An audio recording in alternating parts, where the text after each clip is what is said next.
Bismillahirrahmanirrahim. Assalamualaikum warahmatullahi taala wabarakatuh dan selamat sejahtera. Yang dihormati Dr. Abu Zari bin Selamat selaku pensyarah bagi kursus Pendidikan Etika dan Peradaban serta rakan-rakan yang saya kasih sekalian. Pada hari ini, kumpulan kami iaitu kumpulan 9 akan membentangkan dalam tugasan kumpulan yang kedua kami iaitu yang bertajuk Budi Bahasa Budaya Kita bincangkan dari sudut kepelbagaian kaum.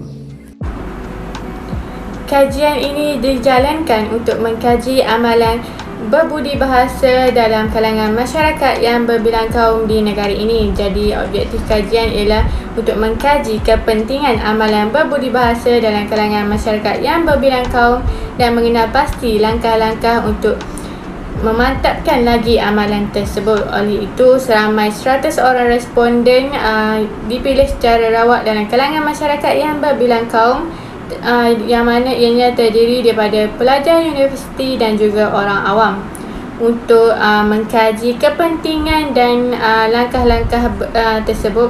Kaedah soal selidik secara atas talian dan penggunaan pelbagai sumber rujukan telah digunakan. Data kajian dianalisis dan dipaparkan secara kuantitatif dan juga kualitatif serta dipersembahkan dalam bentuk jadual dan graf. Oleh itu, hasil dapatan kajian kami harap dapat mendedahkan kepada semua lapisan masyarakat mengenai kepentingan amalan berbudi bahasa dalam kalangan masyarakat yang berbilang kaum dan langkah-langkah yang boleh dilakukan bagi memantapkan amalan tersebut. Seterusnya kita pergi ke bahagian latar belakang kajian. Budi bahasa budaya kita merupakan satu slogan kebanggaan negara kita kerana terkenal dengan budi pekertinya. Walau bagaimanapun, adakah masyarakat kita yang berbilang kaum pada hari ini masih berpegang dan mengamalkan slogan ini? Jadi kajian ini dibuat untuk menganalisis kepentingan amalan berbudi bahasa dalam kalangan masyarakat berbilang kaum dan mengenal pasti langkah-langkah yang boleh dilakukan bagi memantapkan amalan berbudi bahasa dalam kalangan masyarakat. Hal ini bertujuan untuk kita memastikan bahawa amalan berbudi bahasa ini masih diamalkan oleh seluruh masyarakat di samping memberikan kesedaran kepada masyarakat betapa pentingnya amalan ini dari sudut kepelbagaian kaum. Jadi apakah objektif utama budi bahasa budaya kita? Objektifnya adalah untuk melahirkan warga negara yang bersopan santun dan mempunyai ramah mesra bermula daripada barisan hadapan hinggalah segenap lapisan masyarakat. Dengan ini, Malaysia akan menjadi negara yang aman dan imej baik negara kita akan terlihat oleh negara luar. Kerana walaupun negara kita terdiri daripada negara yang pelbagai kaum, tetapi kita masih boleh berbudi bahasa antara satu sama lain. Seterusnya, apa yang kita risaukan juga pada hari ini adalah dunia kita kian moden. Jadi masyarakat semakin lama semakin obses dengan teknologi hingga boleh menyebabkan keruntuhan akhlak yang boleh merosakkan slogan budi bahasa budaya kita. Dalam kehidupan yang serba moden ini, budi bahasa janganlah dilupakan dalam melayari kehidupan yang penuh ujian dan cabaran. Hal ini kerana budi bahasa merupakan satu tiang utama kepada nilai akhlak masyarakat dan ketamadunan negara kita. Ringkasnya di sini, kebanyakan negara khususnya negara yang terdiri daripada masyarakat yang berbilang kaum, budaya dan agama seperti Malaysia sememangnya mempunyai cabaran dalam mengurus kemajemukan sosial. Cabaran ini wujud apabila masing-masing mempunyai fahaman dan ajaran yang berbeza-beza. Oleh itu, kunci kepada penyelesaian cabaran ini adalah dengan menghasilkan masyarakat yang berbudi bahasa. Pernyataan masalah. Kajian ini dilakukan untuk mengkaji kepentingan amalan berbudi bahasa dalam kalangan masyarakat yang berbilang kaum. Para pengkaji ingin melakukan kajian ini disebabkan oleh terdapatnya persoalan mengenai apakah kepentingan amalan berbudi bahasa dalam kalangan masyarakat yang berbilang kaum tersebut. Selain itu, kajian ini dilakukan untuk mengenal pasti langkah-langkah yang boleh dilakukan bagi memantapkan amalan berbudi bahasa dalam kalangan masyarakat yang berbilang kaum. Terdapat pelbagai langkah yang dikenal pasti amat membantu pelbagai pihak dalam usaha memantapkan amalan berbudi bahasa dalam kalangan masyarakat yang berbilang kaum, seterusnya berupaya mewujudkan suasana kehidupan yang aman dan sejahtera. Oleh itu, kajian yang dilakukan ini diharapkan dapat memberi maklumat kepada para pembaca mengenai kepentingan amalan berbudi bahasa dan langkah-langkah memantapkan amalan ini dalam kalangan masyarakat yang berbilang kaum. Setiap kajian yang dilakukan hendaklah mempunyai objektif kajian. Oleh itu, kumpulan kami telah menetapkan 2 objektif dalam kajian ini. Yang pertama, mengkaji kepentingan amalan berbudi bahasa dalam kalangan masyarakat berbilang kaum. Yang kedua, menganalisis langkah-langkah yang boleh dilakukan bagi memantapkan amalan berbudi bahasa dalam kalangan masyarakat berbilang kaum. Baiklah, seterusnya kita akan melihat kepada metodologi kajian. Bagi elemen pertama iaitu reka bentuk kajian, kajian yang dilakukan adalah berbentuk kuantitatif iaitu melalui tinjauan. Kaedah tinjauan ini berdasarkan kategori kuantiti yang menggunakan angka, skor dan kekerapan yang bertujuan untuk mengkaji kepentingan amalan berbudi bahasa dalam kalangan masyarakat yang bilang kaum dan mengenal pasti langkah-langkah yang boleh digunakan bagi memantapkan amalan berbudi bahasa dalam kalangan masyarakat yang berbilang kaum. Bagi elemen kedua iaitu instrumen kajian, instrumen kajian bukan proses menyediakan alat mengumpul data iaitu menerusi konsep yang berkaitan dengan sikap, persepsi, pandangan dan keterangan latar belakang. Instrumen yang digunakan untuk mendapatkan data ialah menggunakan borang soal sidik secara atas talian dan kaedah rujukan melalui pelbagai sumber. Yang ketiga, elemen ketiga iaitu persampaian kajian. Responden kajian ini adalah terdiri daripada 100 orang. Kami iaitu para pengkaji mengedarkan borang soal sidik secara atas talian kepada 100 orang masyarakat berbilang kaum yang terdiri daripada pelajar universiti dan orang awam. Bagi elemen keempat iaitu cara pengumpulan data, borang soal sidik adalah secara atas talian di mana ia terdiri kepada 3 bahagian utama iaitu bahagian A, bahagian B dan bahagian C. Bagi bahagian A adalah berkaitan dengan demografi responden, manakala bahagian B dan bahagian C adalah berkaitan dengan objektif kajian iaitu mengkaji kepentingan amalan berbudi bahasa dalam kalangan masyarakat yang berbilang kaum dan mengenal pasti langkah-langkah yang boleh digunakan bagi memantapkan amalan berbudi bahasa dalam kalangan masyarakat yang berbilang kaum. Cara pengumpulan data ini yang menggunakan skala pemakahan Likert yang mengandungi 5 aras iaitu bahagian pertama sangat tidak setuju, yang kedua tidak setuju, yang ketiga kurang setuju, yang keempat setuju dan yang kelima sangat setuju. Bagi elemen terakhir untuk metodologi kajian iaitu kaedah analisis data, ia adalah berbentuk skala Likert 5 aras yang bertujuan untuk memudahkan para pengkaji menganalisis data-data yang diperoleh. Pengiraan manual akan digunakan bagi membolehkan nilai kekerapan diperoleh dan nilai peratusan. Seterusnya, data-data yang diperoleh dipersembahkan dalam bentuk jadual dan carta. Untuk dapatan kajian, bahagian ini menerangkan tentang keputusan analisis data berdasarkan tindak balas responden terhadap soalan mengenai kepentingan amalan berbudi bahasa dalam kalangan masyarakat berbilang kaum dan langkah-langkah yang boleh dilakukan bagi memantapkan amalan tersebut. Untuk pengetahuan semua, kajian kami telah melibatkan seramai 100 orang responden yang terdiri daripada pelbagai lapisan masyarakat. Manakala di bahagian demografi responden, sebanyak 7 soalan yang telah dikemukakan iaitu jantina, kaum, umur, kawasan tempat tinggal, tahap pengajian, fakulti dan juga semester pengajian. Untuk jantina responden, daripada 100 orang yang terlibat, jumlah responden lelaki ialah 36 orang, manakala jumlah responden perempuan ialah 64 orang. Hal ini jelas menunjukkan bahawa jantina tidak begitu mempengaruhi kajian ini kerana tidak ada perbezaan yang ketara dalam pendapat mereka mengenai budi bahasa dari sudut kepelbagaian kaum.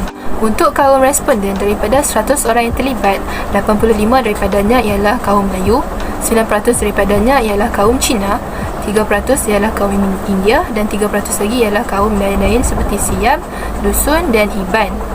Maklumat demografi untuk kaum ini sangat penting dalam kajian kami kerana ia sangat berkait rapat dengan tajuk kajian. Oleh itu, dengan adanya maklumat kaum, kajian kami menjadi lebih jelas dan berfokus. Bagi umur responden, mereka yang berumur 18 hingga 25 tahun ialah seramai 85 orang. 26 hingga 35 pula ialah sebanyak 5 orang. 36 hingga 45 tahun sebanyak 3 orang dan seorang sahaja responden yang berumur antara 46 hingga 50 tahun dan 50 tahun ke atas pula seramai 3 orang. Maklumat tentang umur responden juga penting dalam kajian ini kerana ini menunjukkan bahawa kajian kami bersifat terbuka dan bersedia menerima pandangan daripada pelbagai lapisan umur tentang budi bahasa dari sudut kepelbagaian kaum. Bagi kawasan tempat tinggal responden, seramai 50 orang daripadanya ialah responden yang menetap di bandar, manakala 50 orang lagi ialah responden yang menetap di luar bandar. Kajian ini juga memerlukan maklumat tentang kawasan tempat tinggal responden bagi mengetahui perbezaan pendapat antara responden yang menetap di bandar dengan responden yang menetap di luar bandar mengenai budi bahasa dari sudut kepelbagaian kaum. Untuk tahap pengajian responden, daripada 100 orang responden yang terlibat, hanya 96 orang sahaja yang menjawab bahagian ini, dan daripada 96 orang tersebut, 11 daripadanya ialah pada peringkat diploma, 74 daripadanya ialah pada peringkat ijazah sarjana muda dan hanya seorang daripada peringkat master. Manakala untuk tahap pengajian lain-lain seperti STPM, SKM dan juga SPM terdapat seramai 14 orang. Bagi fakulti responden pula, daripada 100 orang responden yang terlibat, hanya 92 daripadanya yang menjawab bahagian ini, dan daripada 92 orang tersebut, 8 orang daripadanya ialah daripada FBK. FPE dan FSK pula mencatatkan seramai 19 orang, manakala FMSP pula hanyalah 2 orang. Bagi FSK, seramai 9 orang responden yang telah direkodkan. Untuk FSM, 4 orang responden telah direkodkan dan FPM pula hanyalah 2 orang responden. Untuk FTB pula hanya seorang responden yang direkodkan, manakala untuk fakulti lain-lain merekodkan sebanyak 36 orang. Akhir sekali, bagi semester pengajian responden, daripada 100 orang responden yang terlibat, hanya 92 orang yang menjawab bahagian ini, dan daripada 92 orang tersebut, 2 daripadanya ialah semester 1, 57 daripadanya ialah semester 2 dan 9 orang pula daripada semester 3 dan juga 4. Semester 5 pula mencatatkan seramai 3 orang dan semester 6 mencatatkan 7 orang. Untuk semester 8 hanya mencatatkan seorang dan lain-lain pula ialah seramai 12 orang. Seterusnya kita akan melihat kepada dapatan kajian iaitu objektif 1, kepentingan amalan berbudi bahasa dalam kalangan masyarakat yang berbidang kaum. Yang pertama, amalan berbudi bahasa penting bagi mengelakkan seseorang bertindak menyeleweng daripada norma-norma sosial. Responden yang memilih skor sangat setuju ialah seramai 73 orang yang mewakili 73%. Responden yang memilih skor setuju ialah seramai 22 orang yang mewakili 22%. Manakala 5 orang responden memilih skor kurang setuju yang mewakili 5%. Yang kedua, amalan berbudi bahasa penting bagi melahirkan insan yang mulia dan unggul. Responden yang memilih skor sangat setuju ialah seramai 87 orang yang mewakili 87%. Responden yang memilih skor setuju ialah seramai 12 orang yang mewakili 12%. Dan seorang responden memilih skor kurang setuju yang mewakili 1%. Yang ketiga, amalan berbudi bahasa penting bagi mewujudkan perpaduan antara masyarakat yang bilang kaum. Responden yang memilih skor sangat setuju ialah seramai 86 orang yang mewakili 86%. Responden yang memilih skor setuju ialah seramai 13 orang mewakili 13%. Dan yang terakhir, seorang responden sahaja yang memilih skor kurang setuju yang mewakili 1%. Yang keempat, amalan berbudi bahasa boleh melahirkan pemimpin yang berdedikasi pada generasi akan datang. Responden yang memilih skor sangat setuju ialah seramai 78 orang yang mewakili 78%. Responden yang memilih skor setuju ialah seramai 19 orang yang mewakili 19%. Dan yang terakhir, 3 orang responden yang memilih skor kurang setuju mewakili 3%. Yang kelima, amalan berbudi bahasa dapat membina masyarakat yang bertamadun. Responden yang memilih skor sangat setuju ialah seramai 82 orang yang mewakili 82%. Responden yang memilih skor setuju ialah seramai 16 orang yang mewakili 16%. Dan yang terakhir, 2 orang responden yang memilih skor kurang setuju yang mewakili 2%. Dapatan kajian untuk objektif yang kedua iaitu langkah-langkah yang boleh dilakukan bagi memantapkan lagi amalan berbudi bahasa dalam kalangan masyarakat yang berbilang kaum. Yang pertama, ibu bapa perlu menunjukkan teladan yang baik kepada anak-anak sewaktu berkomunikasi dengan jiran yang terdiri daripada pelbagai kaum. Responden yang memilih skor sangat setuju ialah seramai 88 orang yang mewakili 88%. Responden yang memilih skor setuju ialah seramai 11 orang yang mewakili 11%. Hanya seorang responden yang memilih skor kurang setuju yang mewakili 1% dan tiada responden yang memilih skor tidak setuju dan sangat tidak setuju. Yang kedua, pihak bertanggungjawab perlu mengadakan kempen tentang kepentingan amalan berbudi bahasa bagi memberi kesedaran kepada masyarakat. Responden yang memilih skor sangat setuju ialah seramai 67 orang yang mewakili 67%. Responden yang memilih skor setuju ialah seramai 26 orang yang mewakili 26%. Seramai 7 orang responden yang memilih skor kurang setuju yang mewakili 7%. Dan tiada responden yang memilih skor tidak setuju dan sangat tidak setuju. Yang ketiga, adakah amalan berterima kasih perlu dijadikan kebiasaan dalam masyarakat tidak kira kepelbagaian kaum termasuklah orang asing seperti pelancong dan lain-lain? Responden memilih skor sangat setuju ialah seramai 88 orang yang mewakili 88%. Responden yang memilih skor setuju ialah seramai 8 orang yang mewakili 8%. Seramai 3 orang responden yang memilih skor kurang setuju yang mewakili 3% dan tiada responden yang memilih skor tidak setuju, tetapi terdapat responden yang memilih skor sangat tidak setuju iaitu hanya seorang yang mewakili 1%. Yang keempat, perlukah menjadikan amalan tolong-menolong tidak kira bangsa dan kaum sebagai panduan dalam kehidupan supaya generasi akan datang dapat menjadi seorang pemimpin yang cemerlang dan berkaliber? Responden yang memilih skor sangat setuju ialah seramai 79 orang yang mewakili 79%.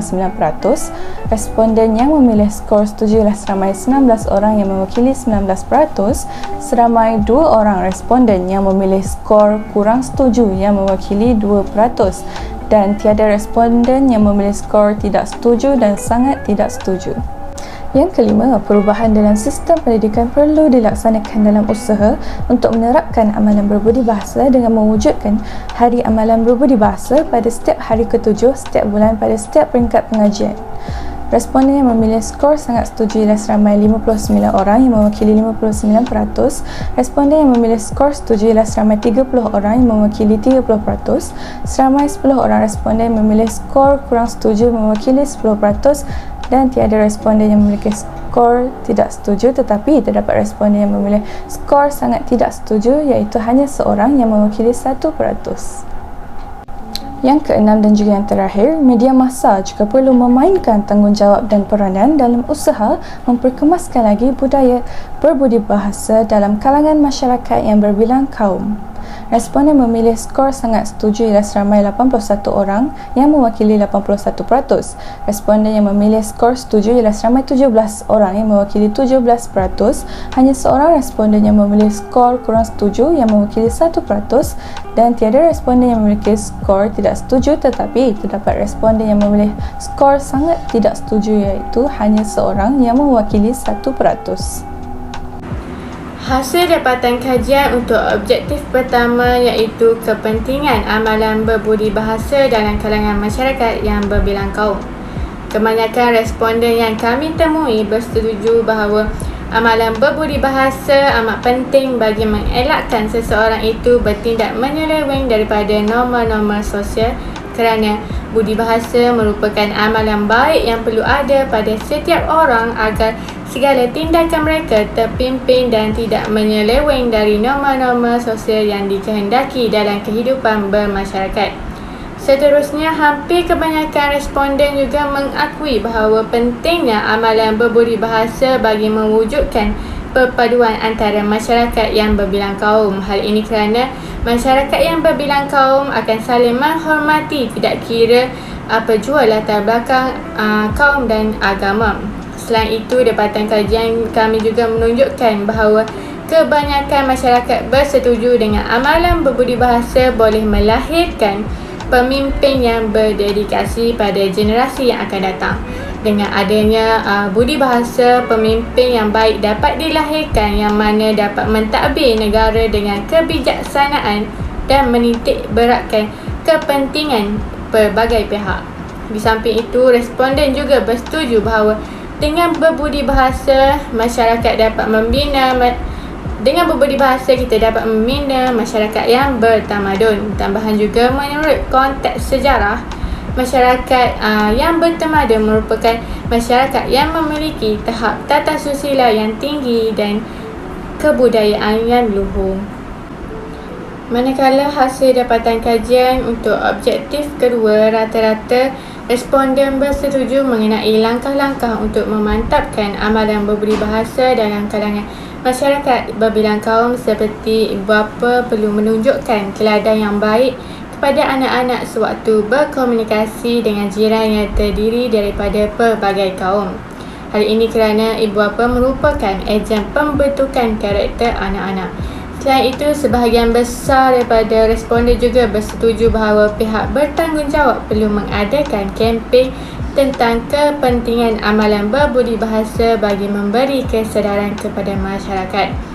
Responden juga bersetuju mengenai langkah yang menerapkan amalan berterima kasih dijadikan kebiasaan dalam kehidupan bermasyarakat dan menjadikan amalan tolong-menolong sebagai panduan dalam kehidupan.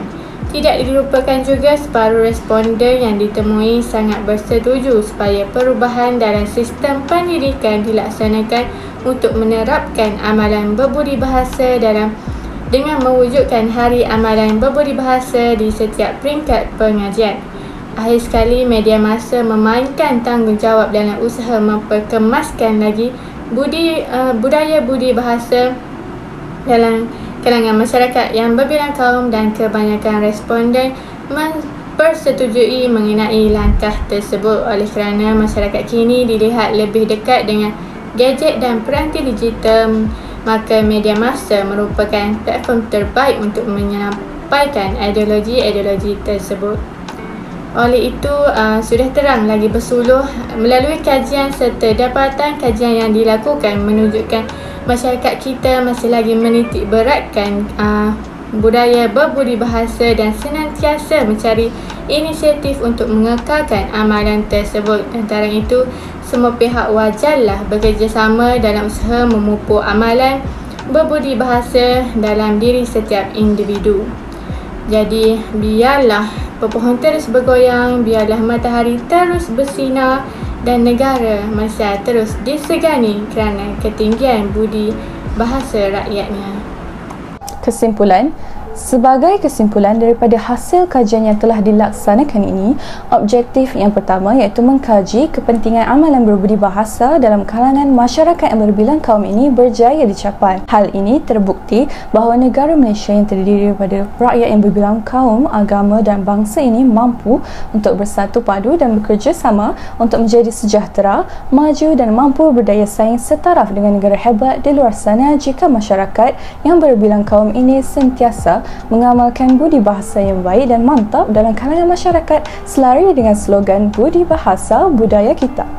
Di samping itu, objektif yang kedua iaitu mengenal pasti langkah-langkah yang boleh dilakukan bagi memantapkan amalan berbudi bahasa dalam kalangan masyarakat yang berbilang kaum turut tercapai. Budi bahasa yang baik antaranya termasuklah hormat menghormati sesama kaum, saling bantu-membantu tanpa mengira kaum, saling menghargai sesama kita, menunjukkan teladan yang baik terhadap jiran tetangga yang berbilang kaum kepada anak-anak, menggunakan peranan media massa seperti contoh televisyen, surat khabar, Facebook, Instagram, Twitter dan lain-lain dengan baik supaya dapat mengharmonikan negara Malaysia yang mempunyai kepelbagaian kaum ini. Seterusnya, pihak yang bertanggungjawab juga perlu mengadakan kempen yang berusaha ke arah memantapkan lagi amalan budi bahasa yang baik dalam kalangan masyarakat di Malaysia. Akhir kalam, Budi Bahasa Budaya Kita mampu menjadi slogan di Malaysia oleh kerana amalan budi bahasa yang baik diterapkan di Malaysia tanpa mengira kaum. Itu sahaja perkongsian yang dapat kami kongsikan menerusi hasil kajian untuk tugasan buku pelan kedua. Semoga segala input yang disampaikan jadikan manfaat untuk semua. Saya akhir dengan wabillahi taufiq wal hidayah. Assalamualaikum warahmatullahi wabarakatuh dan terima kasih.